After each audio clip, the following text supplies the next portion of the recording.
When I was invited to become a judge of the High Court in 1998, I consulted a lot of very learned people because I was not very sure whether I should accept the offer. And one of those very learned people in our profession I consulted was Justice A.P. Sen, who wrote the famous ADM Jabalpur judgment. And Justice A.P. Sen invited me to his home in Nagpur and said, well, there is a distinction between the life of a lawyer and the life of a judge. He said, a judge always leaves footprints in the on the sand, and those footprints are the written word which you have crafted. But he said the lawyers, however eminent, the brilliance of their argument is lost to future generations. So he says, please decide whether or not to accept judgeship based on what you want to be 20 or 25 years down the line. But perhaps Justice A.P. Sen did not have the benefit of modern technology. Because today, the transcripts of legal argument that we are presenting will be an eternal resource of what brilliant legal minds argued in the courts. See how it is transforming the face of our judiciary. No longer will the output of the Indian judiciary be judged by what is written in judgments, but equally by the contributors to those judgments in terms of the innovative arguments which they make.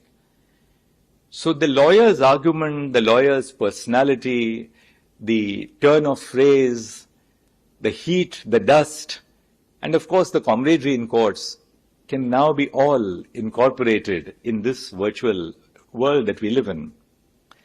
Beyond transparency, the facility of hybrid hearings also plays a vital role in increasing access to justice. A classic example of this, as Brother Suryakant mentioned, is a special Lok Adalat organized by the Supreme Court last week. Through this initiative, we successfully disposed of over 1,000 pending cases, bringing relief to litigants who had been waiting for several years in areas as diverse as land acquisition, service, consumer protection, civil, motor accident claims, check dishonor cases, across the spectrum. A Lok Adalat of this scale would not have been possible without the assistance of technology. And even after the Lok Adalat got over last week, we are still dealing with the remnants of the cases which were almost settled, where you have on the large video conferencing screen district legal services authorities from all over the country, right from Meghalaya to Assam to Kerala, Tamil Nadu. You just name the DLSA, Punjab and Haryana. You have DLSAs across the country which are assisting us.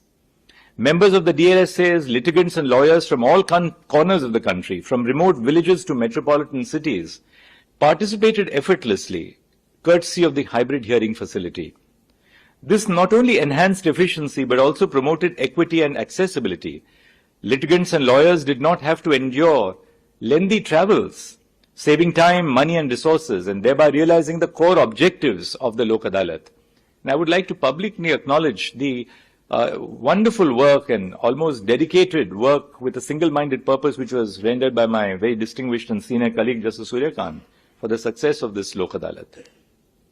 For democracy to truly flourish, every citizen must feel connected to the institutions of our nation.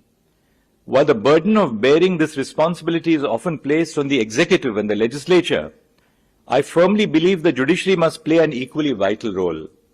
One significant barrier preventing citizens from engaging with the judiciary, especially the High Court and the Supreme Court, is language.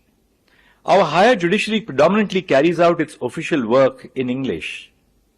In a linguistically diverse nation, this poses a logistical challenge, balancing accessibility with consistency and uniformity.